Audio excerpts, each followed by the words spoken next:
Tá, então a ideia de hoje, assim, o que eu pensei era apresentar esse paper aqui, que é um paperzinho, assim, não tem muitos resultados super significativos, mas é um paper que eu estou usando para fazer umas análises com um dado daqui. Então a gente está colaborando com esse Luca Mazzucato. E aí, basicamente, as análises que eu estou fazendo são baseadas nesse paper, né, a maioria delas. E aí eu pensei em apresentar o paper, que é feito em dado Então, o dado é o binário. mesmo, é? Não, o dado é outro. O Tá, método, a metodologia é bem parecida, mas o dado é outro. tá. E aí depois eu posso apresentar umas coisas que eu estou fazendo aqui, né? Mas muito parecidamente, muito parecido, sabe? Então eu pensei em fazer meio que um pupurri. Então eu vou tentar ir rápido pelo paper. Esse é o minha mensagem, porque não tem, na verdade, muito resultado assim, interessante. Aham. Então, basicamente, Esse tem submetido já, ou o que tu está fazendo vai ser incorporado nesse, já que é algo não, parecido? completamente diferente o que eu estou fazendo. Não vai ser. Eu acho que esse paper não vai ser publicado, ou assim, não vai ter tanto impacto, sabe? Porque no fim eles não acharam muita coisa. Tá bom. Tá, então, Tá, eu vou te deixar à vontade, mas vamos só ler o título de novo? claro, claro. So, então, hippocampal network reorganization underlies the formation of a temporal association memory. Eles começam aqui, eu vou ler o abstract, certo? Então, a memória episódica requer linkar eventos no tempo, que é uma função dependente do hipocampo. E aí, no condicionamento, no trace fear conditioning, eu não sei fazer isso, os animais aprendem a associar uma dica neutra com um estímulo aversivo, apesar da separação desses dois, né, da dica e do estímulo, no tempo, por um período de delay, na ordem de dezenas de segundos. Entretanto, como essa associação temporal se forma, ainda é desconhecido. E aí, aqui nesse trabalho, eles usam calcio imaging, com microscopia de 2 fótons, para registrar a dinâmica da população neural durante o temporal course, todo o período de aprendizado de uma tarefa de trace fear conditioning. Eles mostram que, em contraste com teorias anteriores, o hipocampo não gera uma atividade persistente para linkar o delay temporal. Esse aqui está falando de time cells, aquelas coisas, porque, em geral, uma das maiores críticas que tinha time cells é que as sequências eram super curtinhas, né? Uns 20 segundos, 15 segundos. Sim. E aqui eu não sei o tamanho desse delay também, né? Se bem que tudo em calça é bem mais lento também, né? Pois é, e esse eu acho que esse vai ser o maior problema desse paper, é que a dinâmica é super lenta. Então, o Pois é. estímulo dura 20 segundos, o delay dura 15 segundos, Aham. porque eles têm uma taxa de amostragem de 8 Hz, né? Mas calça é assim mesmo, né? Mais cedo Pois esse é. ano eu tive experiência nesse negócio. Então, ao contrário disso, o aprendizado é concomitante com mudanças mais abrangentes na atividade neural de CA1. Enquanto que as respostas neurais foram altamente estocásticas no tempo, ou seja, não determinísticas, né? A identidade do estímulo pode ser decodificada da atividade populacional se eles usassem uma escala temporal maior depois do aprendizado. Né? Então, olhando para mais tempo, né, em vez de olhar para bins de 1 segundo, por exemplo, se você olha para bins de 10 segundos, você consegue decodificar qual é o estímulo durante aquele trial. Esses resultados questionam a ubiquidade de sequências neurais durante a associação temporal, aprendizado de associações temporais. Isso sugere que trace fear conditioning é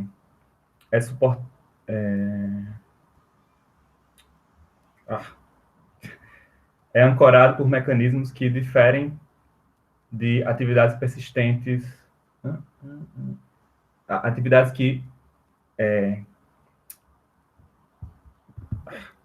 contam para memória de trabalho. Puta que pariu. Mas interessante que o negócio deles é o tempo e eles usam Calcio Image, que é uma técnica lenta, né? Pois é. Não tem uma resolução temporal boa e aí eles não acham uma resolução temporal boa nos resultados. Mas é que eu acho que eles estão falando também, se vocês forem naqueles livros clássicos mesmo, o Bear da vida, que eles estão falando desses persistent activity, tem até aquele coisinha do macaco, lembra? O macaquinho tem uma escolha A e B, que ele tem que pegar com a mão, só que ele tem uma grade, e daí o objeto está numa e não na outra, daí eles escondem, eles tampam, sei lá, os dois receptáculos. Aí tem esse período de delay, nesse período de delay parece o pré-frontal fica ativo, assim, né? Aí depois libera a grade, o macaco vai lá e pega o poste que tem que pegar.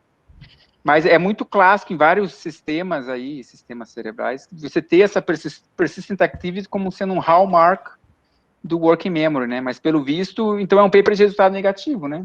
Que está dizendo que não encontrou atividade persistente, mas assim, não encontrou nesse setting particular de calcio imaging, né? Então tem que ver até que ponto dá para generalizar que o hipocampo realmente não tem essa accounts. Inclusive, o que eu acho nos meus resultados usando LFP e Spike, na verdade só LFP até agora, só Spike até agora, é diferente, né? Eu vejo o hipocampo participando ali numa escala menor, temporal menor. Então, talvez seja Pode ser algo do método, né? Eu tenho, depende, eu estou pensando, eu vejo muito go, não go, embora não tenha muito na literatura.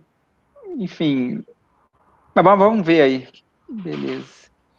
Tá, então aqui é mais, a primeira figura é só explicando, né, essa metodologia.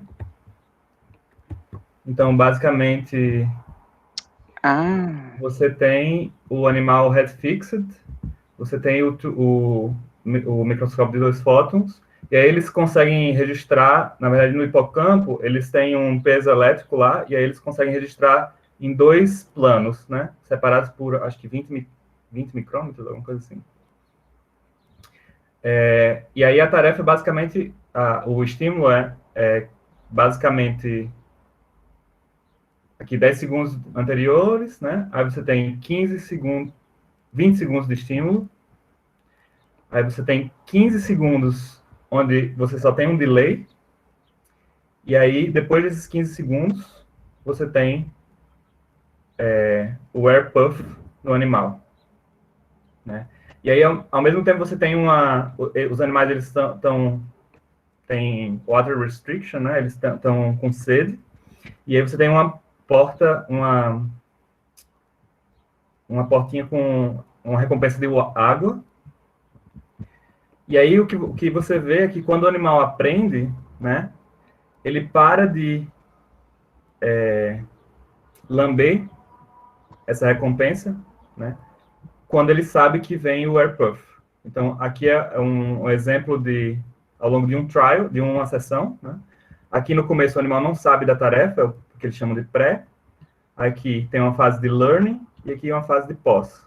Então, o que acontece é que, durante o estímulo CS+, o animal vai receber o estímulo aversivo. Né? Durante o CS- ele não recebe, então são 2 tons, 2 tons diferentes, né? E aí o que acontece é que, à medida que ele saca, né, ele para de... Aqui, o que a gente está vendo são as lambidas na porta de água, né? Na portinha de água. E aí ele começa a não lamber mais, né? Não tomar água nos trials que ele sabe que ele vai receber o air puff. Então, essa aqui é a medida de aprendizado, né? E ao longo dos grupos, né, você consegue ver, na média, que durante o CS+, a taxa de lambidas, né, normalizada, ela acaba caindo, a partir do período de learning, e no pós ele quase não lambe mais, né? E aqui é só um exemplo da atividade que eles têm, né? Então, eles têm em CA1, isso aqui é acho que é esse G-Camp 6F, né?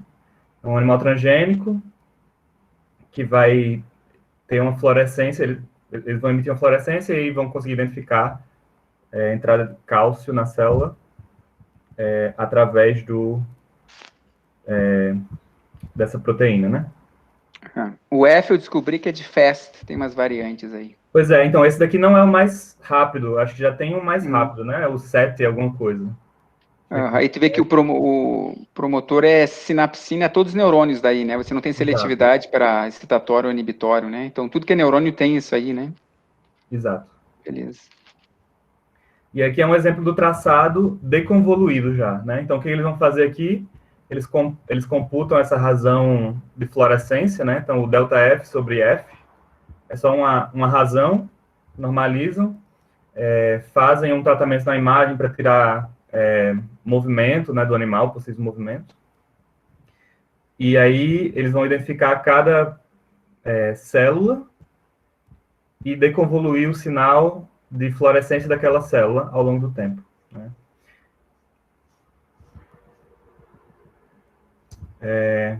Posso passar esse aqui? Tá tudo claro? Eu só estava pensando porque ele falou lá no ápice não tinha palavra de contexto e associações de não tem contexto aí necessariamente, né? É só... Bom, tudo bem. Beleza. Tá, deconvoluir e tirar os spikes, é isso? Como é? Deconvoluir para achar os spikes. Isso. Só que esses spikes não são spikes eletrofisiológicos, né? Porque isso aqui é um sinal a 8 Hz. Então, você imagina que isso aqui é quando o neurônio se ativa muito, ou tem um burst, vai entrar muito cálcio na célula e ele tem um pico de entrada de cálcio. É uma estimativa dos eventos, né, que deram origem à resposta de cálcio aí, né, mas em geral, enfim, se assume que é algum burst, alguma coisa, não, acho que não é, enfim, os nossos spikezinhos. Assim, é relacionado à atividade de disparo, né, mas não, o fato de não ter não quer dizer que não teve também necessariamente, né, tem que ser alguma coisa mais, enfim, prominente, digamos assim, para dar esses sinais de cálcio. Uhum. Tá, aí aqui ele faz uma análise de tentar decodificar o tempo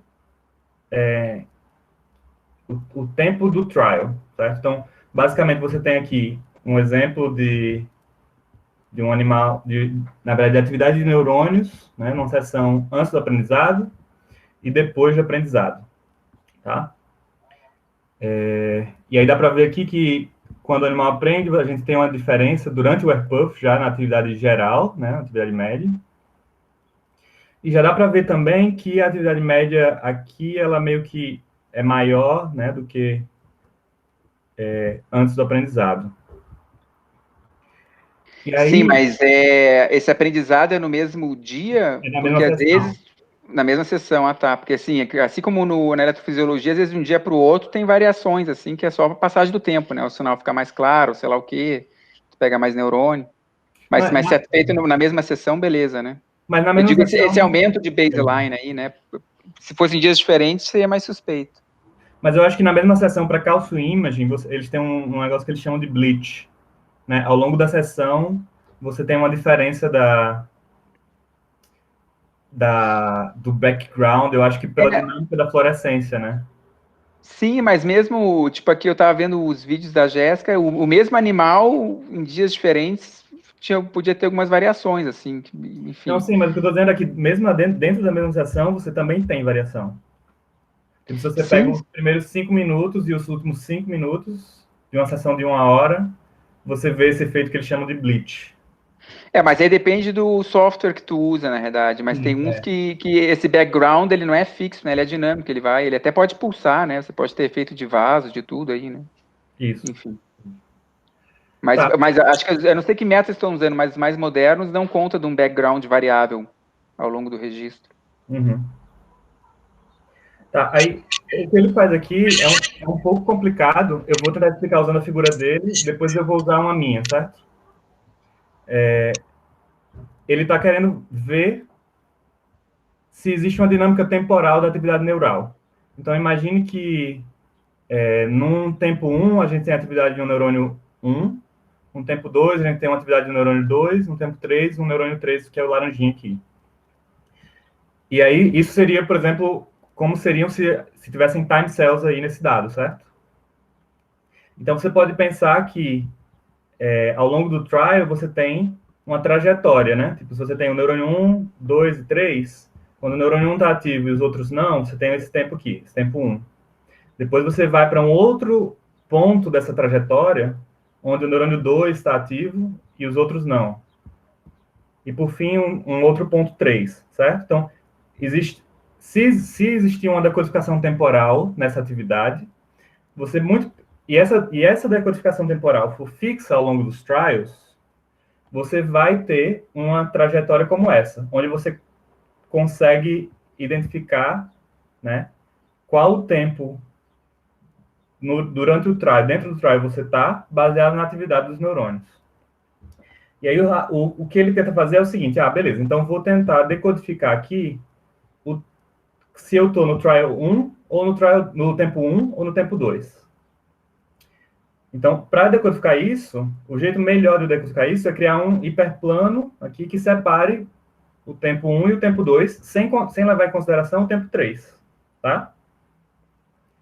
Isso aqui seria um decodificador binário tentando separar tempo 1 e tempo 2. E aí o que ele faz é fazer vários classificadores binários desse, tentando separar o tempo 2 do tempo 3 e depois o tempo 3 do tempo 1. Então, o tempo 3 do tempo 1 seria um plano, uma separação aqui, por exemplo, certo? O tempo 2 do tempo 3 seria uma separação aqui. E assim por diante. Então, ele monta uma... Tem o nome dessa técnica aí? Isso é fazendo SVM. O classificador que ele usa é SVM. Então, mas é sempre no canônico da técnica, é esse para-par, né? Eu achei que não tem um hiperplano geralzão que separa vários pontos.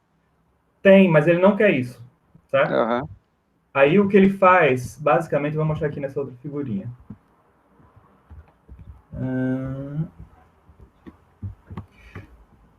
Vocês estão vendo? Tá, basicamente, então, você tem vários bins de tempo, tá? E aí você cria um classificador para o tempo 1 versus o tempo 2, tempo 1 versus o tempo 3, tempo 1 versus o tempo 4, e você tem essa matriz combinando todos os classificadores. Então, é um ensemble de classificadores binários.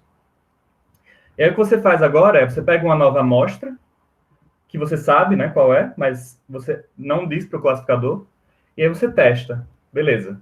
Se eu jogar para todos esses classificadores, qual é o resultado dessa amostra?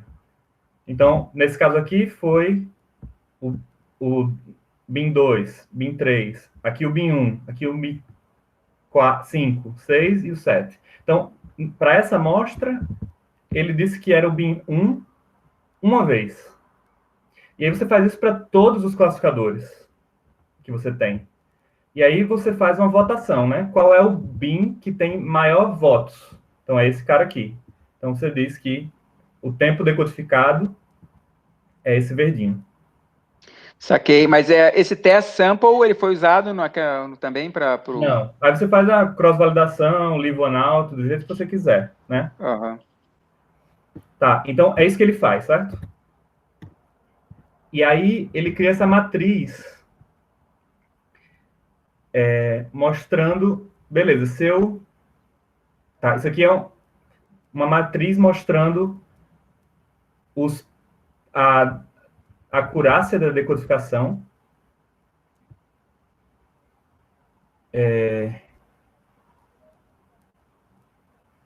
Quando eu comparo esse bin aqui, de tempo inicial, com o próximo bin, por exemplo.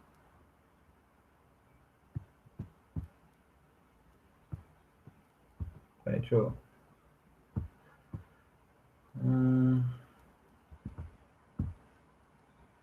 Não, peraí, acho que eu confundi aqui. Tá, na verdade, a matriz que ele está querendo mostrar é essa de baixo aqui, que é quais são as decodificações que deram acima de significante, né, no valor significante. Esse cara aqui é só a matriz de p-values. E, na verdade, o que ele acha é que não tem nada significante aqui, né, significativo. Então, você não consegue, olhando um tempo específico, classificar qual é o outro... Quando eu treino usando um tempo específico, né?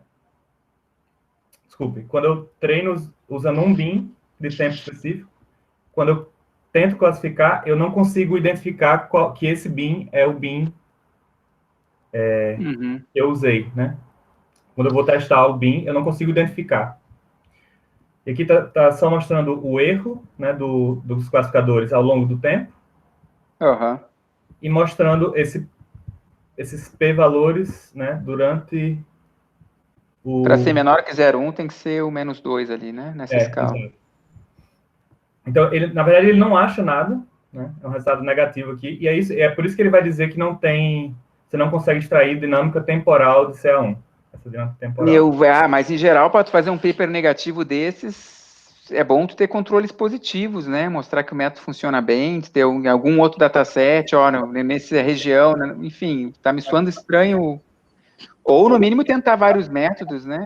Sim. Ele é só esse método e é isso aí. Sim. Eu não estou dizendo que a conclusão não é válida, não me entendo errado, mas eu acho que, sei lá, saca? Olha, esse mesmo método funciona aqui, então não é um problema do método, ele é capaz de detectar isso, ou saca, ou tentamos também... Enfim, me parece... Não, as tipo, figuras são mesmo... bonitas e bem feitas e tudo, mas acho que eu pediria mais evidência para o claim, né? Acho que é por isso que não é um... Não está sendo um... Não foi publicado ainda, né? Está ainda como pré-print. Uhum. Bom, se querem elogio, as figuras são bem bonitinhas aí, dá para ler todos os labels, tá bem diagramada. E para vocês que são da área, eu não sei, mas esse assumption inicial que ele faz, que para ter uma decodificação temporal, necessariamente tem que ter um período em que um neurônio dispara e nenhum outro está disparando, um período em que um outro dispara e nenhum... Sabe, esse assumption inicial dessa figura é assim mesmo? Porque não pode dois disparar junto e aí um dispara depois e isso já é uma decodificação temporal?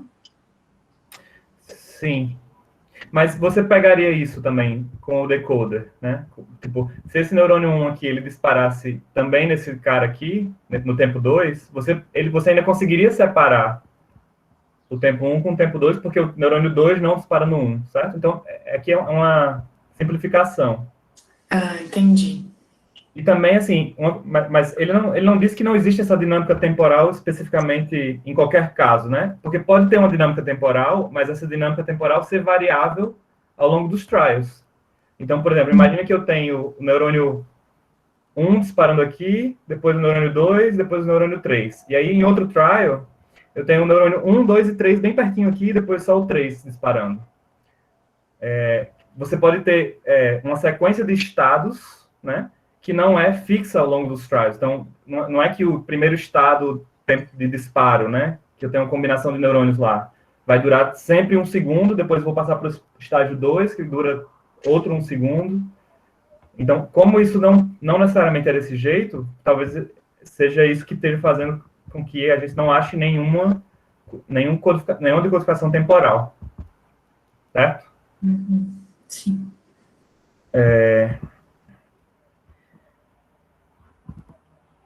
Tá, e aí, a partir daqui, ele passa para uma outra abordagem, né? Que é, em vez de tentar decodificar o tempo, ele tenta decodificar qual é o tipo do trial.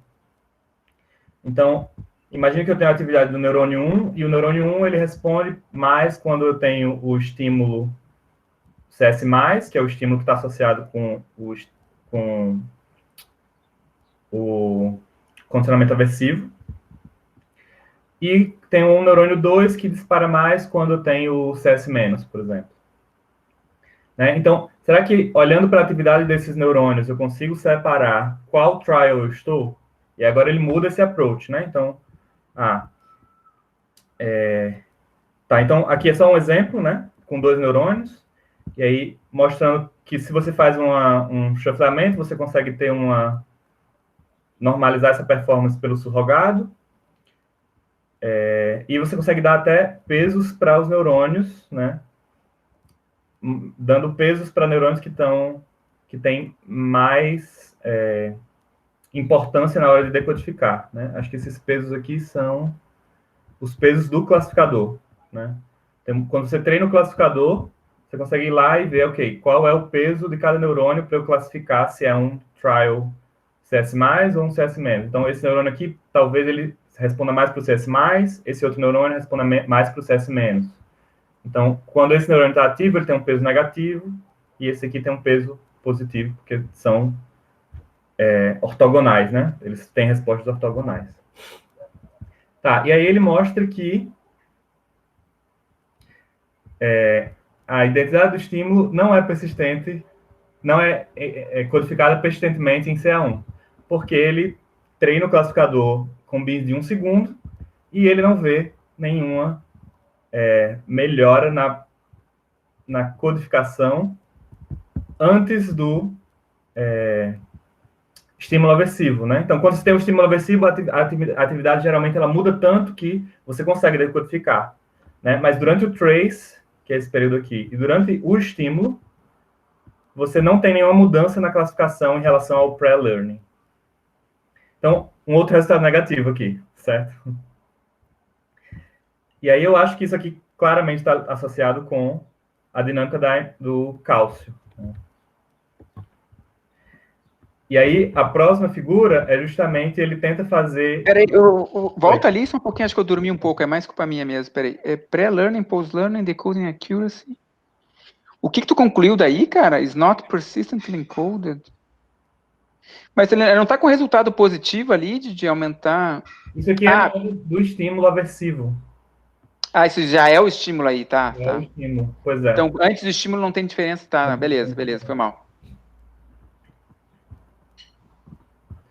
Tá, e aí o que ele faz, o que ele tenta fazer em seguida é, ok, vamos colapsar esses períodos aqui. Então, vou pegar toda a atividade ao longo do estímulo, toda a atividade ao longo do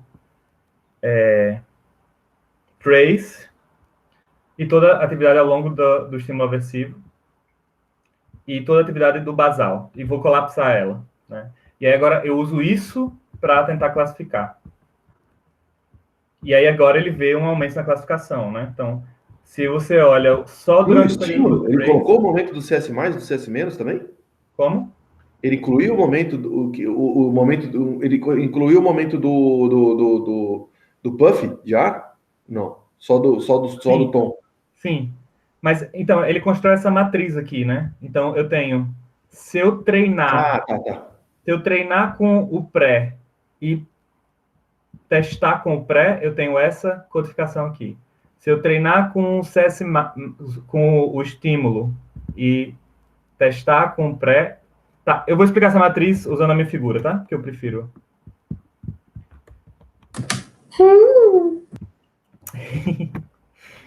Tá, imagina que você tem vários bins de tempo, certo?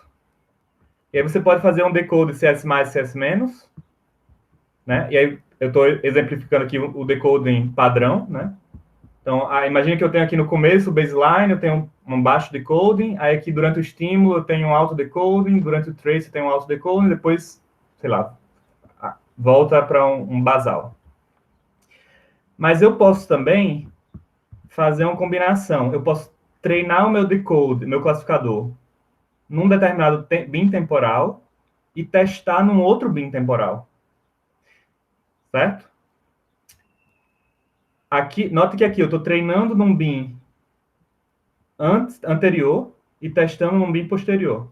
E eu posso fazer o contrário também. Eu posso treinar num bin posterior e testar num bin anterior. Tá? Então, Com isso, eu posso construir essa matriz aqui, onde a diagonal principal, ela é o bin, eu estou treinando e testando no mesmo bin, certo? Então, seria essas cores aqui. Opa. Aí, tudo que está acima da diagonal principal são... o que eu estou fazendo eu estou usando bins do passado para treinar e decodificar, tentar decodificar usando bins do futuro. Não, isso aí tá massa. Na realidade, eu achei bem interessante. Agora, eu não entendi o que são aquelas cores lá. Se tu pegar o gráfico top left, o que é esse edifício colorido aí? Isso aqui é a classificação dessa diagonal principal. Mas aí ele tá... É treinando o bin com ele O que mesmo. é cor? A cor é o bin que saiu do classificador. Desculpe, a cor é a acurácia. O que é a altura? A cor é a acurácia e a altura é a posição do tempo. A cor e a altura é a mesma coisa aqui. Cor e altura é a mesma coisa. É a acurácia. É só a acurácia. Isso. Acho que não ficou muito claro isso. E a acurácia de classificar correto o test bin. O test bin está representado pelo quadrado da vez de baixo lá no X. Isso, exato. Tá. Então, aqui esse cara aqui é o approach de classificação padrão, né? Você treina e testa com o mesmo bin temporal. Mas aí, quando você estende isso para bins diferentes, você pode treinar num bin e testar num outro. Aí não rola mais o edifício, então, né? Não faz sentido. Não rola mais representar com edifício. Então, você pode construir essa matriz, né? Aqui, então, tudo que está aqui embaixo, você está usando o futuro para decodificar o passado, e aqui em cima, o passado para decodificar o futuro. E aí você pode ter coisas assim, né? Ó, aqui eu tenho baixa decodificação, e aí, de repente, eu tenho uma representação no tempo que ela é estável ao longo do tempo. Então, é como se toda a atividade neural ela entrasse num padrão de disparo que se mantém durante todo o tempo. Isso é uma opção. Outra opção é que você tem uma atividade de neural que ela tem uma alta codificação, né, naquele tempo, quando você treina e testa naquele tempo, mas ela fica mudando, né? A cada bin ela está mudando. Então é como se ela estivesse fazendo uma trajetória naquele espaço, né? Que ele mostrou na outra figura. Então, se você compara o estímulo, o começo do estímulo com o meio do estímulo, a representação, que seria esse cara aqui, a representação não é a mesma, tá? Não, peraí, mas agora, tu está querendo dizer que, por que tu tem 3 quadradinhos diferentes, quadradões, porque o testing bin e o training bin estão mudando também no tempo? Por que tem 3 aí embaixo aí, ó? Qual é a diferença entre esses 3? Aqui são só exemplos, desculpa. Aqui são exemplos de como a atividade nessa matriz pode se mostrar. Ah, tá, mas não está variando nada. São 3 exemplos diferentes. Tá? Achei que estava mudando alguma coisa de um para o outro. Tá. Então, o que a gente pode ter é uma representação estável num determinado período. Pode ter uma representação que tem um alto decoding, mas essa representação não seja estável ao longo de todo o período, que seria esse exemplo.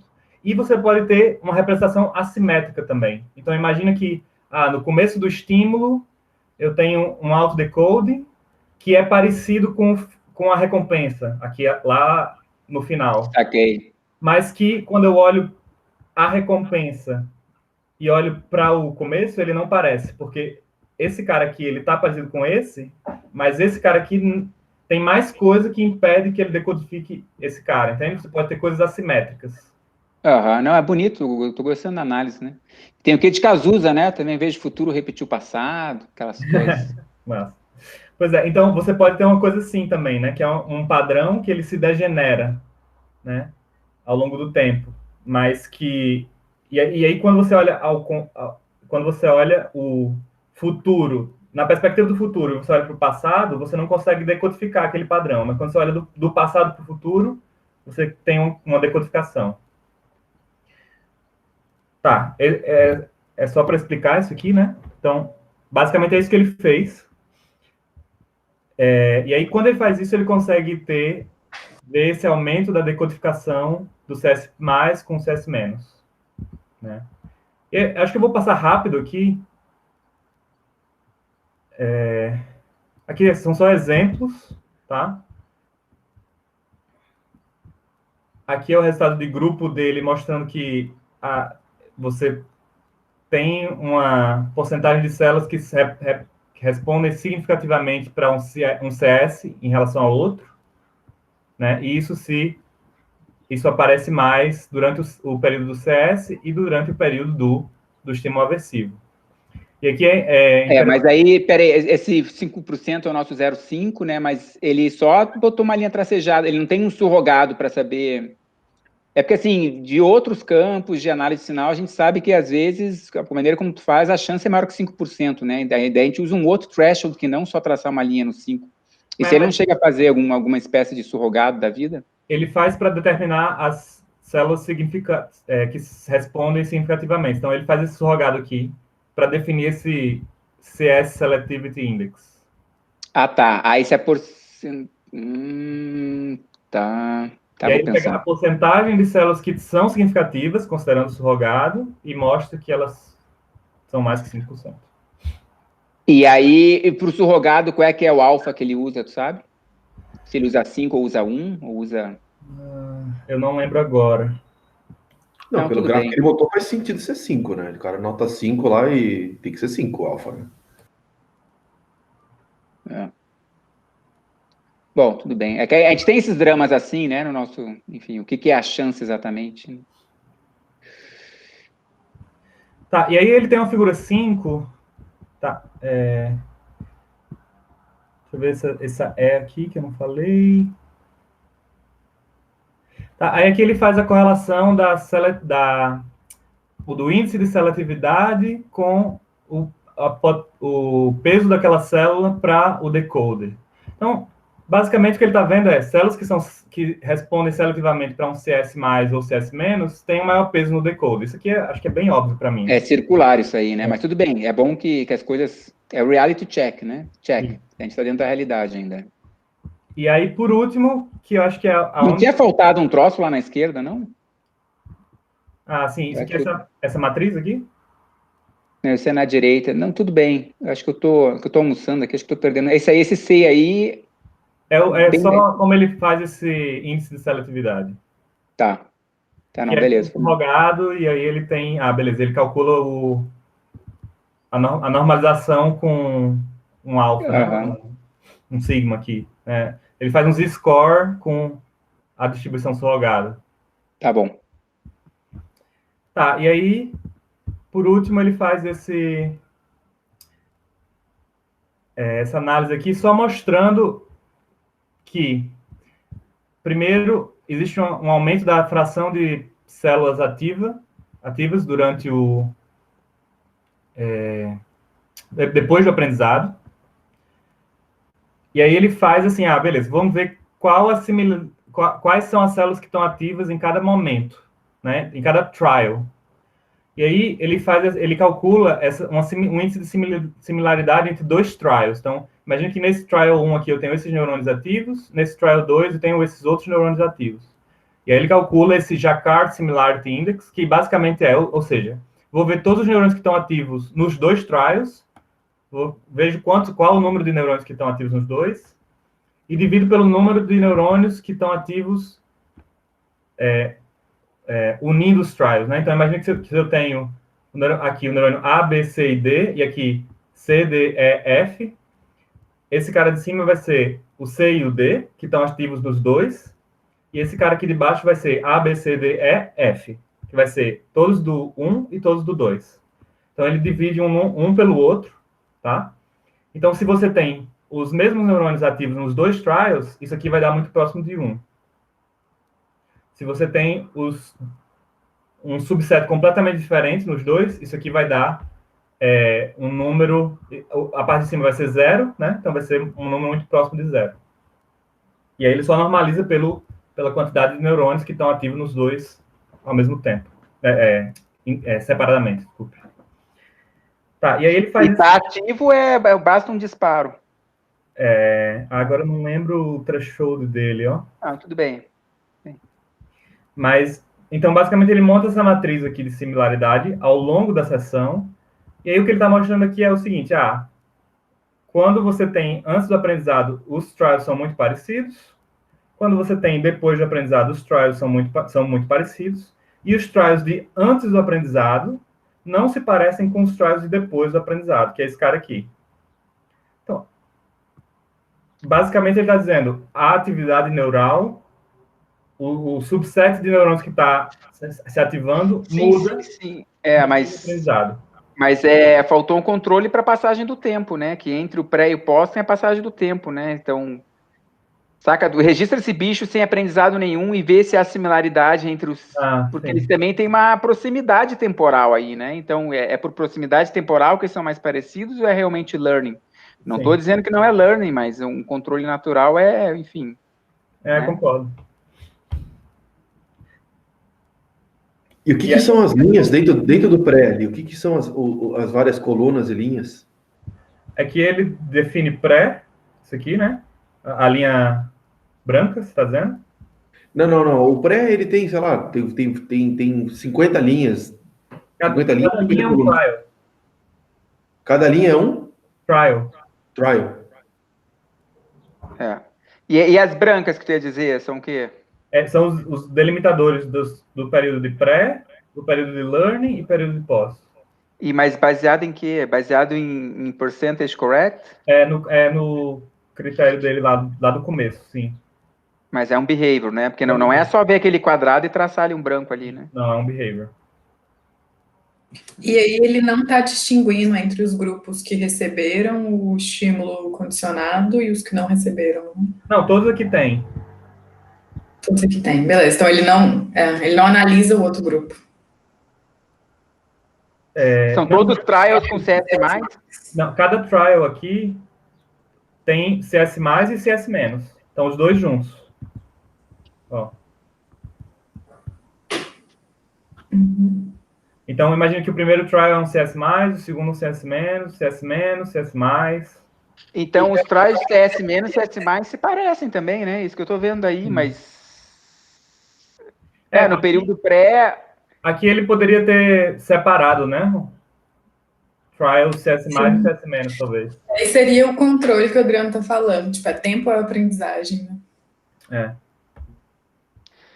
Mas tá até bacana esse post ali, se tu forçar a visão aí, a licença poética, será que não tem um sim, um não ali? Pois é, né?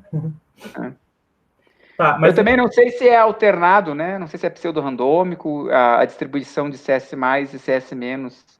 Trials. Eu não lembro agora de cor, mas com certeza acho que é pseudo-randômico.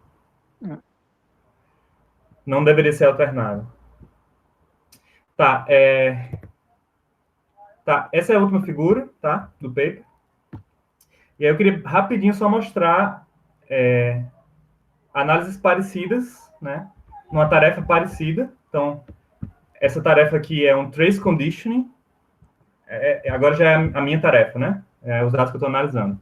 E a gente tem os dados de Camundong em CA1 e no córtex pré-frontal. Às vezes tem registros simultâneos, às vezes é um ou outro. E aí, basicamente, a tarefa tem um período de baseline, um estímulo CS+, e CS-. E aí, no CS+, não é um trace conditioning mais, né? Agora, o que acontece? O CS+, ele vai ser associado com a água, com a recompensa. Tá, mas isso, desculpa, é registro de quê? Probe. Tá, então tem o eletrofisiológico, né? Eletrofisiológico, exato. Mas falou que vem do mesmo laboratório, então o mesmo laboratório também tem eletrofisiologia, além do cálcio. É outro laboratório, a gente só está fazendo uma colaboração com um cara que dá as análises daquele outro paper. Tá. Então, basicamente, quando o animal aprende, quando ele ouve o CS+, ele começa a lamber um pouco antes, porque ele está ansioso pela recompensa, certo? Então, esse é o parâmetro de aprendizagem. Então, no começo, os dois não tem lambida, o animal só lambe quando tem a recompensa lá, porque ele, né? E aí, de repente, o animal aprende que durante o CS+, ele vai ter a recompensa e ele começa a lamber antes. Então, isso aqui é o dado comportamental. Então, imagina que isso aqui é para registro de CA1 e para registro do pré-frontal córtex. Você tem a taxa de lambidas, né, ao longo do trial. Mas aqui antes era uma punição, né? Agora é um reward, né? Isso, agora é um reward. Essa é a diferença básica dos dois datasets, né? e o tipo de registro. Então, você tem um... Ah, não, peraí, Brian, só sobre a tarefa ainda. Esse bicho aí tá solto ou ele tá preso igual o outro? Head fixed. Head fixed. Cadê o desenho do head fixed? Faltou. Tá, então, basicamente eu tenho 4 períodos durante o meu trial. Um pré, onde nada acontece, o animal não sabe, não tem nenhuma informação, então não é para ter nenhuma diferença nunca no pré. Um período de estímulo, o período de trace, então eu tenho 2 segundos de estímulo, 1 segundo de trace, e aí 1 segundo de reward. E aí, aqui eu estou mostrando a taxa de lambidas, né? Quando o animal está aprendendo, e quando o animal está... O que é? O estímulo é um som? O estímulo é um som. Tá. E aí ele dura um certo tempo. 2 segundos. Que é do 0 a 2, tá? 0 a 2. Aí trace é porque tem que manter o trace de memória até ter uma tomada de decisão? Isso, ele tem que manter 1 segundo aqui de qual era o estímulo para que ele saiba, né, que esse é um CS+, ou um CS-. Tá. Esse também tá diferente da outra tarefa, né? Porque lá eles usavam mais de 10 segundos. Sim, mas é porque é cálcio, né? Ali a dinâmica deles tem que ser maior. Eu sei, mas é comportamento, né? E para o comportamento do bicho é bem diferente. Sim, claro. Os primeiros papers que a gente tem de condicionamento, os caras falavam que não dava para você fazer um condicionamento eficiente se o intervalo fosse maior do que 2 segundos entre o estímulo condicionado e incondicionado. Então, também é uma variável importante entre os dois. Massa. Tá, então, aqui só mostrando que quando o animal aprende, né, ele tem um aumento da taxa de lambida durante o trace, certo? Isso para uma sessão de CA1, isso para a sessão de... para todas as sessões de pré-frontal córtex. E, obviamente, quando ele ainda não sabe, não tem a associação feita, né, ele sempre vai lamber mais quando tem o reward, né? Isso aqui é normal. Né? Tá. E aí a gente faz, então, aquele approach do... Mas o overtrain não é o verde? É. Então ele... aqui. Ah, tá. Quando ele tá treinado, ele lambe mais, beleza. Ele lambe mais durante o trace. Quando ele não está treinado, ele não lambe tanto, né? Porque ele não sabe que vai vir a reward. Desculpa, isso aqui eu esqueci de falar, mas isso aqui é só para CS+. Ou seja, só para trials onde ele tem o reward. Eu não entendi o que é esse gráfico de baixo. Tipo, tem 2 blocos aí, tem o de baixo que é o F e R. O que é isso aí? Isso aqui é só a taxa de disparo de todas as células de CA1 que eu tenho ao longo do trial, né? Então, isso aqui, na verdade, é um controle para... Assim, eu quero saber, isso aqui, no pré, eu não tenho nenhuma mudança, não, diferença entre eles, que não é para ter, porque o animal não sabe, né, se é um trial... desculpe, isso aqui, eu não estou comparando CS+, CS-, desculpe. Então, é só a taxa de disparo, e eu estou mostrando aqui que não existe um aumento, uma mudança tão drástica assim de taxa de disparo em CA1. E você faz em rate em hertz? É.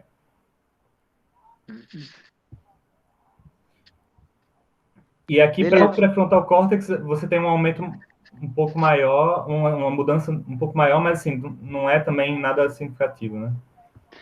E a tua definição de learning overtrained, como é que é isso? Então, tá. Aí eu uso se naquela sessão, qual é o índice de lambidas que o animal tem durante o trace, em relação... Eu divido, né? Quantas lambidas ele faz durante o trace para um CS+, dividido pelo quantas lambidas ele faz para um CS-. Tá, se ele diferencia CS+, CS-. Exato. Isso com eu faço um teste estatístico. E numa janela, assim, num troço, pega alguns trials juntos. Isso. Porque por sessão, não dá nem para saber numa única... Tá, beleza. Mas você já está definindo aí, Brian, mas você está usando o disparo, a taxa de lambida no trace para separar as duas curvas. Sim, não, mas não é circular porque ele está usando o leak rate CS+, contra CS-. Exato. E aqui é leak rate do mesmo CS+, para as duas situações, né? Tá, entendi. Isso aqui é um sanity check também, né? Isso aqui é para ser assim. Por definição, os overtrained, eles têm que ter uma diferença entre o CS+, e o CS-. Então, se tu fosse plotar para o CS-, tu teria o contrário aí. Eu teria... Não, teria os dois CS-. Ambos baixos. É. Os dois baixos, tá, saquei. Massa. Tá, essa é a minha definição de overtrained e learning, tá? E aí eu faço aquele approach que eu não... Eu posso explicar de novo se vocês quiserem, mas... Que é? Tinha uma figura embaixo lá, tu ficou no CA1, era a mesma coisa para outra região. O pré-frontal córtex. E o resultado é o mesmo. Tem que ser, né? Porque isso aqui é behavior. Pois é, mas ao mesmo tempo não parece mesmo. Porque qualitativamente é o mesmo, né? Mas a curva não está idêntica, né? Então tu tem alguns bichos que não tiveram pré-frontal córtex. Eu tenho bichos que tem CA1, tenho bichos que tem pré-frontal córtex e tenho bichos que tem... por isso que não dá idêntico, né? Exato, beleza. Exato. E tem o bicho que tem os dois, né? Ou seja, Brian, põe uma figura do bicho aprendendo, tipo, o comportamento dele. Tá bom. Eu acho que a gente tenta enxergar isso, sabe? Tipo... Tá. Eu vou pular isso aqui e vou passar para os exemplos dos meus dados, que eu acho que são mais interessantes, certo? Então, essa aqui é essa matriz, aquela matriz lá. Então, a diagonal principal é o classificador no tempo normal. Eu não estou mostrando ela aqui, porque isso aqui é uma matriz corrigida com um surrogado. E aí tem uns detalhes técnicos que, quando eu corrijo com o surrogado para essa diagonal principal é um pouco diferente do surrogado dessas outras. E aí eu não posso misturar os dois ao mesmo tempo. Mas, basicamente, eu vou mostrar a diagonal principal aqui embaixo, certo? Então, isso aqui é para uma sessão, um exemplo de sessão de CA1, quando o animal está aprendendo ainda, né? Aí eu tenho o pré, o estímulo, o trace e o reward. Então, tudo que está aqui embaixo, eu estou tentando treinar, eu olho para um bin de tempo no futuro. Peraí que agora até eu estou confuso. Eu treino num bin no futuro e testo num bin no passado, que é esse bin que está aqui embaixo, né? Então, tudo que está embaixo, nesse triângulo, eu estou pegando o futuro e tentando ver se eu consigo decodificar a identidade do trial, se é CS+, ou CS-, olhando para o passado. E aqui é o contrário, tá? Então, aqui, quando o animal está aprendendo, e aí, isso é um exemplo de sessão para quando o animal... Outra sessão com um animal que já aprendeu, tá? Então, isso aqui é o meu CA1. E aí, na verdade, isso aqui é um exemplo bem bonito de CA1. Eu não tenho exemplos tão bonitos assim. Mas para pré-frontal córtex, é muito interessante o que acontece. Porque no pré-frontal córtex, quando você está aprendendo, você não tem a estrutura, né? Você não tem nenhuma estrutura clara, mas quando o animal aprende, você tem coisas como isso aqui. Tá? Então, basicamente o que aconteceu? Quando o animal ouviu o estímulo, né, a atividade do pré-frontal córtex, ela entrou num padrão que é o mesmo até o final do trial, para esse exemplo aqui. Eu consigo dizer isso por quê? Porque eu consigo pegar um bin lá no período da recompensa, por exemplo. É justamente o resultado que o cara não teve, né? Exatamente, O cara, aí tu tá a tua persistent activity, né? A similarity dos padrões. Exato. E aí, isso é muito comum para o pré-frontal córtex. Isso não acontece sempre com um quadradão assim, mas é muito comum ter vários quadrados, né? Então, é como se ele tivesse atratores para um estado e a atividade neural fica naquele estado durante muito tempo. Tá? Então, isso aqui é a média para todos os animais, né? Então, isso aqui para fazendo o decoding de CA1. Isso que o outro não estava nem na mesma escala, né? Se tu botar na mesma escala, quase não tinha nada ainda, né? Tu ainda deu uma chance para a esquerda aí, né? Exato. E aí é PFC, que massa. PFC. Sim, porque de livro-texto, PFC que tem essas coisas, né? Em working memory. Pois é. Enfim. Mas aí eu vou mostrar um negócio... Olha, talvez eu passe um pouco do tempo, né? Se vocês quiserem parar, é só falar, tá? Como assim? Aqui é aberto, velho. A pressa era tua.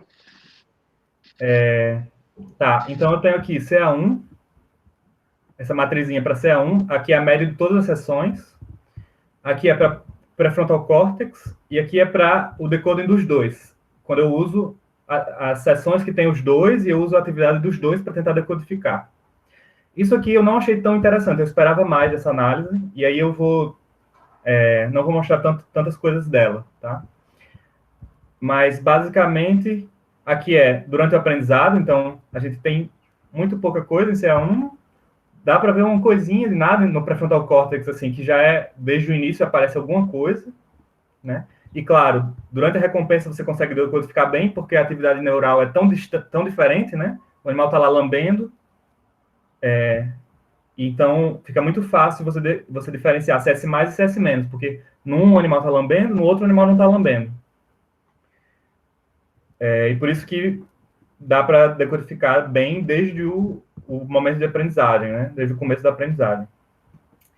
Tá, isso aqui é para quando o animal está aprendendo, né? E isso aqui é a probabilidade de eu decodificar CS mais corretamente, tá? E aí, quando eu olho para os animais treinados, eu tenho isso aqui, né? Então, isso aqui também é a média de todos os animais. E aí a gente vê alguma coisa surgindo aqui em CA1, mas o principal mesmo é no pré-frontal córtex. Você vê claramente um aumento em todo esse quadrado, né? E você vê que tem um platô que fica constante aqui a partir do estímulo, né? Na diagonal principal você tem uma constância da representação que pode ser decodificada, né? Então, é como se a representação do CS+, ela tivesse ali durante todo o momento do estímulo, no pré-frontal córtex, e durante o período do trace. Tá muito massa aí, mas agora eu não entendi, no slide anterior tu já não tinha, o que era o slide, qual a diferença do slide anterior para esse? O anterior era... Esse aqui é o animal aprendendo. Não, uma antes. Esse aqui é um exemplo de uma seção, de um animal. Tá, o teu melhor bicho. Isso aqui são todos os animais feitos a média. Então, no caso, isso aqui não dá para dizer que é significativo ou não, porque a gente está fazendo uma média, né? Mas se a gente olha aqui, a gente consegue ver que todos os animais, pelo menos na diagonal principal, tem um aumento da representação. Tá massa aí, cara. Tá bem bacana. E quantos bichos são? Isso são... Eu não lembro a quantidade de bichos exatos, mas são... Ao todo, eu tenho 93 sessões. Uhum. Umas o que é o teu sample aí? Porque aqui tem um erro ali, né? Tu tem um erro. O que é uma amostra para ti? É sessão. Isso aqui é sessão, o sample. O teu N é sessão. Então, eu tenho, às vezes, o mesmo bicho em outro dia, que é o probe é implantado agudo. Então, eu tenho vários... Essa é a vantagem, viu, galera aí ouvindo, em termos práticos. A vantagem do RedFix é que tu abre a cabeça do bicho, desce o probe, e aí não precisa sementar nem nada, né? Aí depois tu levanta o probe, dá uma lavadinha, e aí, enfim, pode usar em outro bicho. Então, o RedFix, em termos de probes, né, economiza, né? Você não precisa ser um probe por bicho.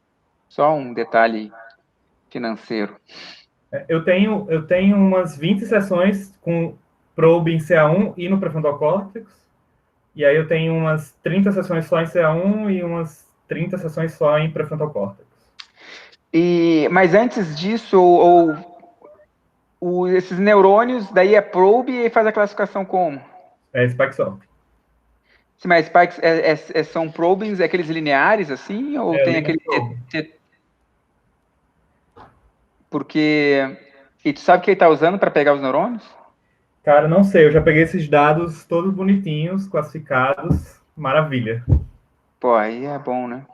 Mas, assim, eu vejo que tem umas coisas estranhas, às vezes, na classificação. O que acontece é o seguinte. Eu acho que o probe ele se mexe ligeiramente durante a sessão.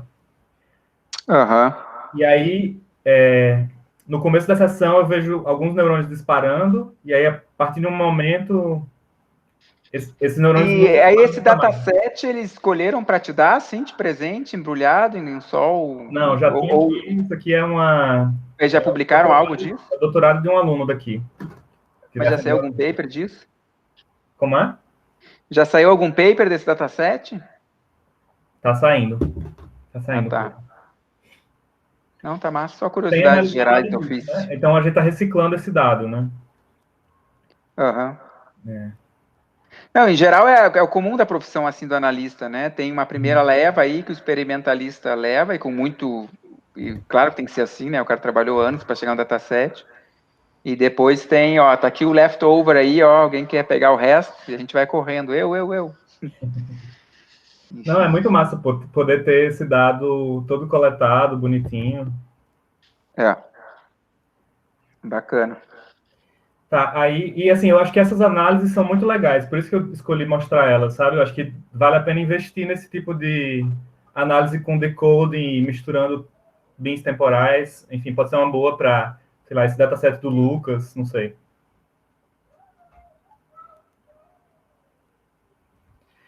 Tá, aí, a próxima coisa, a coisa mais legal que eu tenho agora, o próximo passo depois disso, né, é que tem um detalhe que eu não falei, mas a diferença dessa figura aqui, nessa figura eu estou olhando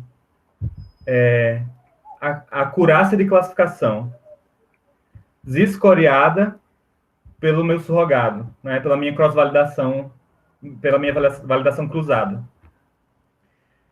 Então, isso aqui eu estou pegando toda vez que para uma sessão, né, toda vez que eu consigo classificar esse bin como CS+, ou CS-, eu tenho uma classificação, ou ele é CS+, ou ele é CS-, certo? Mas eu também posso pegar no classificador qual a probabilidade que esse bin vai ser classificado como CS+, ou CS-. Então, essa foi a diferença para essa figura aqui. Então, aqui eu estou olhando probabilidade, a média de probabilidades, né? E aí, Licença. Oi? Bom dia, amigos. Bom dia. Amigos, eu fiquei com dúvida agora desse que você falou, que você treina o classificador. No caso, você treina o classificador antes com um dado de bin diferente, e aí depois você aplica nesse dado que você tá. É assim? Exato. Então eu treino eu treino ele no pré e imagino e testo ele no estímulo. E aí você vê, quando eu treino no pré e testo no estímulo, não tem nenhuma informação ali, porque não tinha nenhuma informação de separar CS+, e CS- no pré. Então isso é óbvio. Mas isso aqui é uma coisa interessante, ó. Se eu treino ele no estímulo, né, que é esse pedaço aqui, e eu testo ele no trace, então esse quadrado aqui, né? Então, com a informação que eu consigo extrair do estímulo, eu consigo classificar também o bin no trace. Ficou claro? Entendi, tá. Tá, e aí, o que eu posso fazer aqui é, em vez de pegar para cada trial, se ele classificou certo ou errado, eu posso pegar a probabilidade de ele classificar CS+, ou CS-. E é isso que eu faço aqui. Então, porque aqui eu estava analisando uma sessão inteira, né? Então, isso aqui é o resultado de uma sessão inteira. E aí, se na média, para todos os trials, ele classifica bem essa combinação aqui, eu tenho uma alta acurácia. Mas agora eu posso também olhar para essa sessão, se eu pegar cada trial e eu olho qual é a probabilidade de eu classificar bem o estímulo e qual é a probabilidade de eu classificar bem o... Tá, desculpe. Qual a probabilidade de eu classificar bem o estímulo no pré-frontal córtex e a probabilidade de eu classificar bem o estímulo no CA1. E agora eu posso combinar, trial por trial, a atividade do pré-frontal córtex com a atividade do CA1. E aí eu tenho isso aqui, certo? Então, aqui eu estou pegando no estímulo a probabilidade de classificação dos pré-frontal córtex, classificação correta, classificação... Peraí, tu tá classificando o quê mesmo para essa CS+, altura? ou CS-. Então, CS+, CS-, beleza. imagina aqui que toda vez que o eixo Y for maior que 0,5, ele vai classificar, significa que a atividade do pré-frontal córtex foi classificada como CS+. Então, toda vez que for maior que 0,5, ele vai dizer que é CS+. Toda vez que for menor do que 0,5, ele vai dizer que é CS-. E a mesma coisa aqui para CA1. Toda vez que for maior do que 0,5, ele vai dizer que é CS+, o classificador, tá? E toda vez que for menor do que 0,5, ele vai dizer que é CS-. Isso para cada trial. Então, cada ponto aqui é um trial. E aí você vê claramente, beleza, tem uma coisa funcionando aqui, né?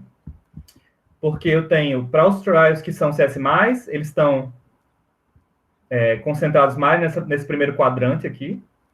Para os trials que são CS-, eles estão concentrados mais nesse terceiro quadrante aqui. Tá? O que eu quero mostrar aqui é o seguinte. Quando eu tenho uma representação correta, né? Uma representação que ela... Tá, desculpe, um detalhe aqui, tá? Esses trials aqui, eu separei só os trials onde o animal ele tem um comportamento correto. Ou seja, quando ele tem um CS+, ele está antecipando o trial, então ele começa a lamber ele começa a lamber no trace, e quando ele tem um CS-, ele não começa a lamber no trace.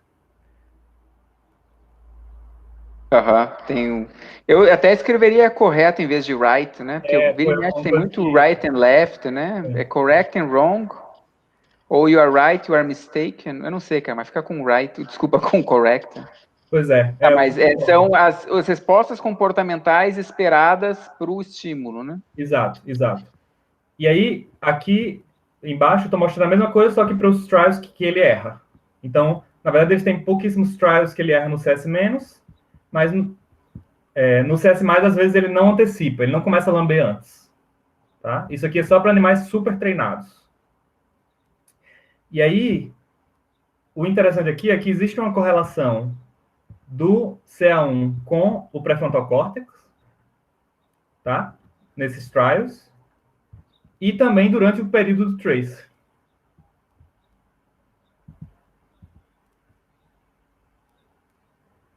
Certo? Entenderam isso aqui?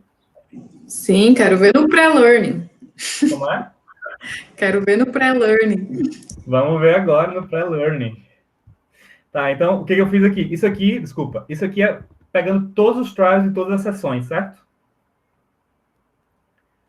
O que a gente está vendo aí é que quando o CA1 decodifica, o PFC também. Exatamente.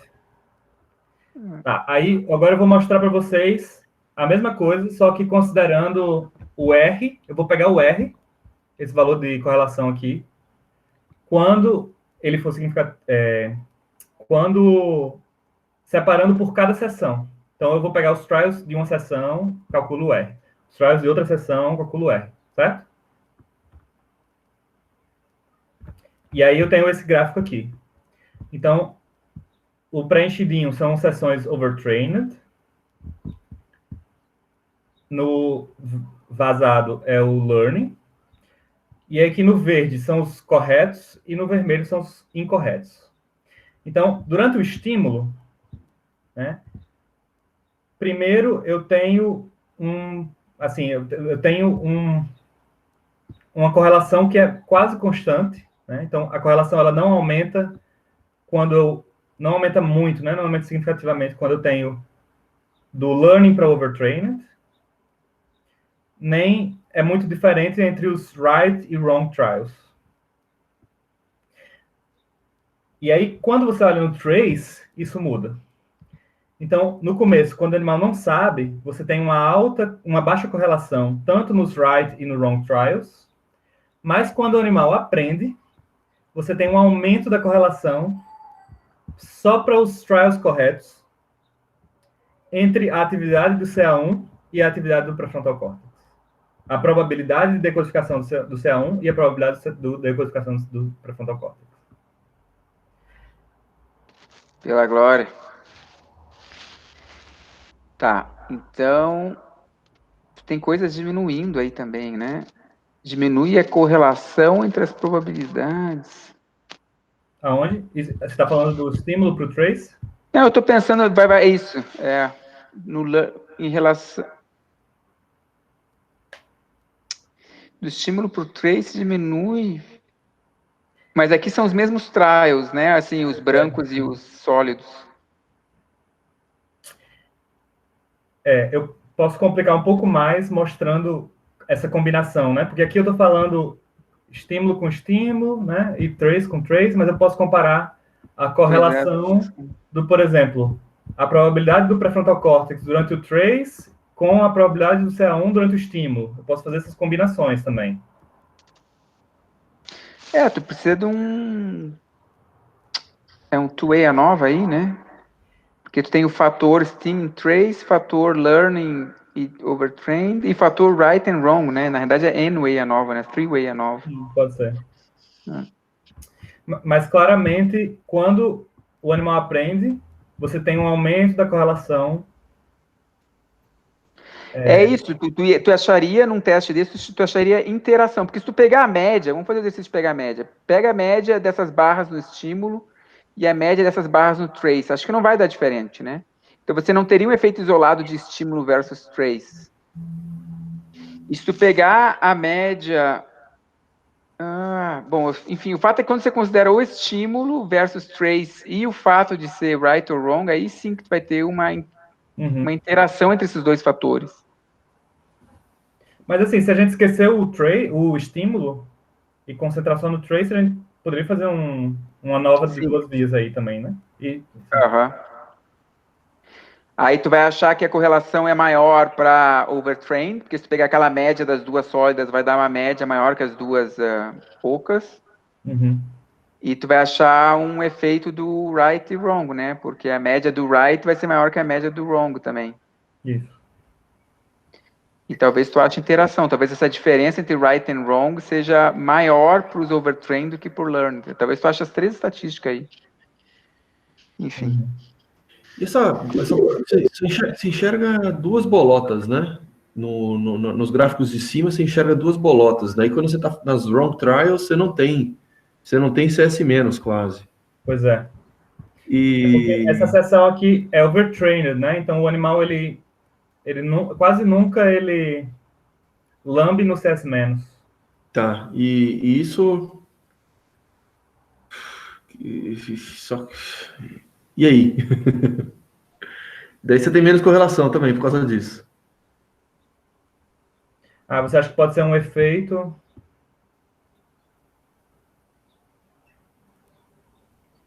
Como um controle, eu posso considerar só os trials CS+, né?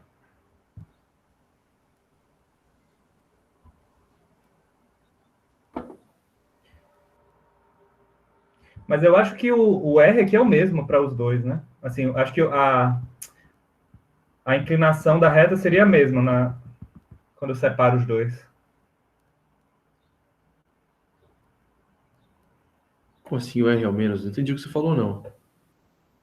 Mesmo do que? Se eu pegar considerar só o CS- e considerar só o CS+, eu acho que eu vou encontrar a mesma inclinação.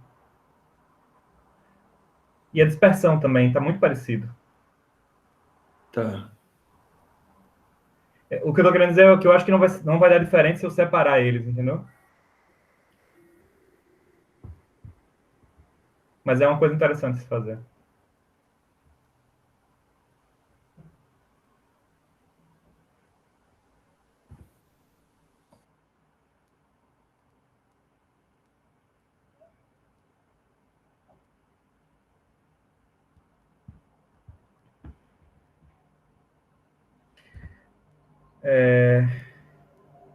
Eu tenho essa figura aqui, mas eu não...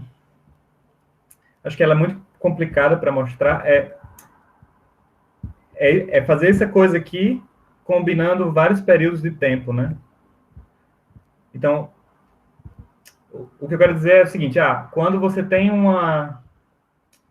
o tempo do pré-frontal córtex, né? E aí eu comparo a correlação da probabilidade de decodificar no pré-frontal córtex nesse tempo, comparo com um determinado outro tempo, né? E a probabilidade de decodificar naquele bin, né, no CA1. Mas, enfim, acho que é muito complicado isso aqui, eu não sei exatamente para onde essa análise está indo. E aí, se vocês quiserem, eu posso continuar, mas eu acho que já foi demais, talvez, né? Posso mostrar rapidamente aquela análise temporal que ele faz, eu também faço. Não sei o que vocês acham. Vocês querem parar por aqui ou... Mas é muito mais para frente? Não. Eu acho que é só um interessante, assim, é uma coisa interessante de se ter em mente, né? E talvez seja uma análise interessante para vocês tentarem aí em algum dataset. Então, basicamente, é aquela codificação de tempo, né? Então, o que eu tenho aqui é o seguinte. Eu dou um tempo, um bin de tempo específico. Agora, não estou mais classificando CS+, ou CS-, né? Estou pegando só CS+, e aí eu dou, ok, o primeiro bin do estímulo para o CS+, e aí eu vejo quantas vezes ele classifica esse primeiro bin do estímulo como o primeiro bin do estímulo. Tá? E aí, o que a gente vê aqui é que quando o animal aprende, né, você vê essa diagonal principal muito forte aqui, né? Isso é uma matriz de confusão, né? Não necessariamente uma matriz de confusão. Porque os classificadores aqui são binários, né? Então, a matriz de confusão dos classificadores são 2 por 2. Isso aqui é o... Mas é uma matriz de confusão, de certa forma. Agora, o que eu achei estranho, se a quantidade de bin é igual, a matriz não está quadrada, né? Ela é para ser quadrada. Pois é. Foi um erro na hora de plotar.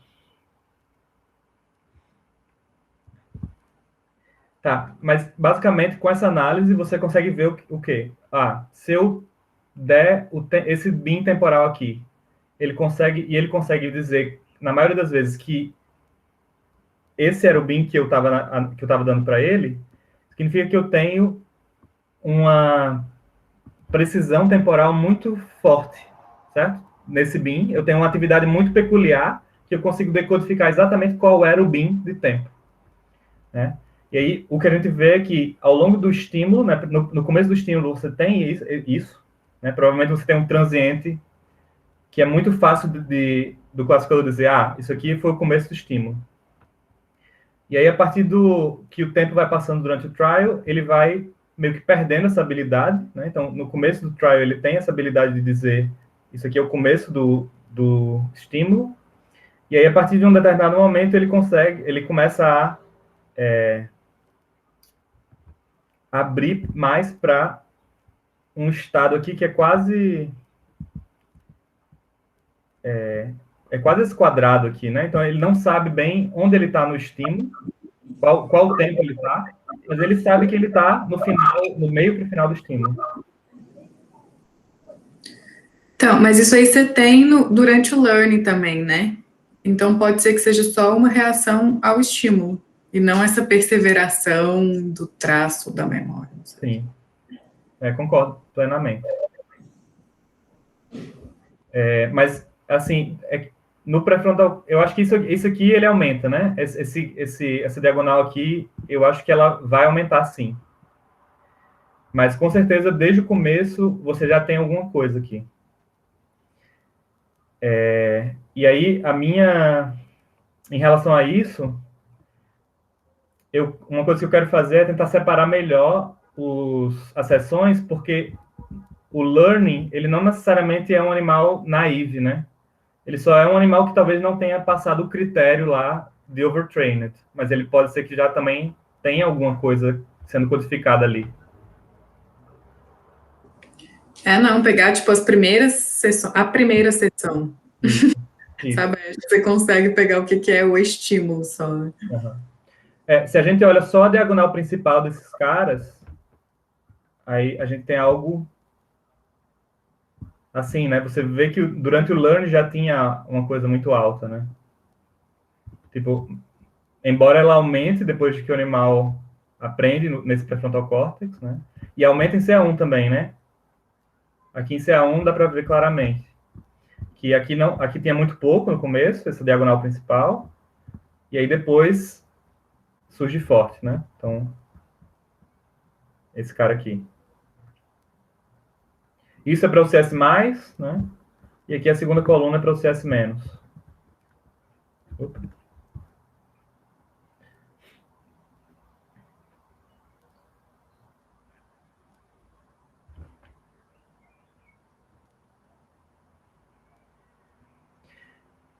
E aí, essa análise é interessante porque você pode meio que combinar direcionalidade também.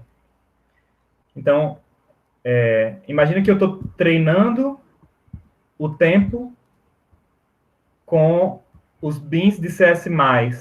E aí eu testo com bins de CS-, por exemplo. Então, eu posso ter essa combinação. Eu treino com CS+, testo com CS+, que era o que eu estava mostrando antes. Treino com CS+, testo com CS-, e aí eu vejo que eu perco essa sequência, por exemplo, um pouco. Ou o contrário, treino com CS-, testo com CS+, e CS-, CS-.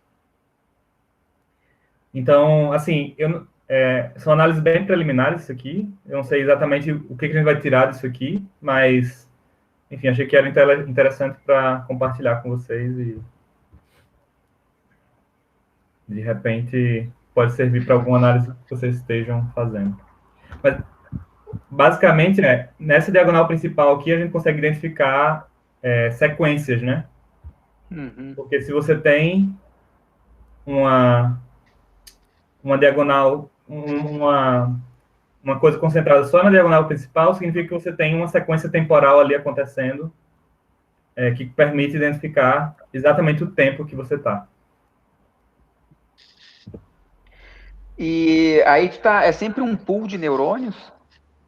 Sim, eu estou usando todos os neurônios. Não fez nenhuma pré-seleção, nada, né? Não, nenhuma pré-seleção. Porque é de se pensar também, né? Não sei, né? Até que ponto aplica para todo mundo, até que ponto aplica para quem exatamente. Mas enfim, estou pensando alto, né? Porque a gente sabe que não necessariamente... Nem que é uma population level analysis, né? Essa classificação. Pois é. Então acho que never mind.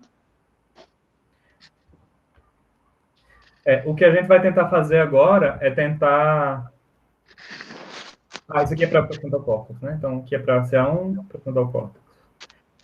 A gente vai tentar usar Hidden Markov Models para ver se você tem, ao longo do trial, uma sequência de estados específicos, né? Usando a atividade neural. Uhum. Mas, enfim, era isso. Esse trabalho, esse dado, né, ele foi coletado pelo Ian, que é o dado do doutorado dele, que é o meu supervisor aqui, o Francesco, e aí os colaboradores desse projeto são Federico e Luca Mazzucato. Beleza.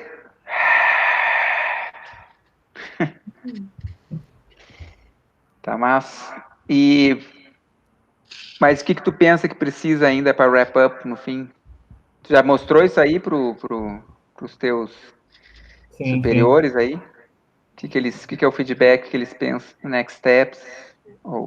Cara, a gente tem muita coisa para fazer aqui ainda. Tipo,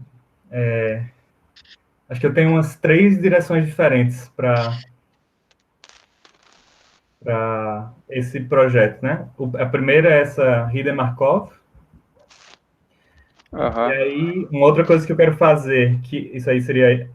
Esse Hidden Markov eu já trabalhei, rapaz, faz muito tempo, 12 anos. Mas é uma classificação também. Não vou tentar me lembrar. Mas para aquele dataset do CATS, eu me lembro de brincar com ele. Eu posso mandar um paper desse cara, desse Luca Mazzucato. Ele tem um paper justamente tentando fazer, usando esse approach, né? Eu posso mandar também para vocês derem uma olhada se quiserem. E aí, que é a colaboração com ele, vai nessa direção, né? Aí, uma outra coisa que a gente quer tentar fazer, que eu quero tentar fazer, é juntar LFP com esse dado, porque até agora é só spike, só sinal do spike. Ok. Está bem. Estava querendo lembrar do Hidden Markov Models, mas a gente tem que lembrar do Markov. Markov são os states, as probabilidades de transição, né? Exato. Escrito por aquelas probabilidades bonitinhas. Eu posso Isso aí você estuda é um dos primeiros processos estocásticos que você aprende, né? Depois de aprender probabilidade, para quem for estudar processo estocástico, vai ver os Markov. Agora, hidden, a palavra hidden é porque tem a ver com as transições que não estão claras. Eu não me lembro direito. São estados latentes, né? Tudo bem. Eu brinquei bastante com isso na época, eu nunca publiquei nada, mas agora deu uma nostalgia. Eu vou mandar beleza. no Softlab esse paper. Massa. Então tá, alguém tem palavras final? Fale agora, o cálice para sempre. Tudo bem por aí? Se tiverem qualquer pergunta ou quiserem dar alguma ideia, podem me mandar e-mail depois também. Enfim. Só chegar aí na Holanda e discutir no coffee shop, né? Também, pode ser. Tá bem. Então tá, galera, eu vou, para variar, eu tenho meu pipeline aqui, eu vou voltar para ele. Então, valeu aí, Brian, e até a próxima aí. Claro, valeu vocês. Abraço. Valeu, Brancito. Tchau. Tchau. Parabéns, Tchau, Brian. gente. Interessante, brother.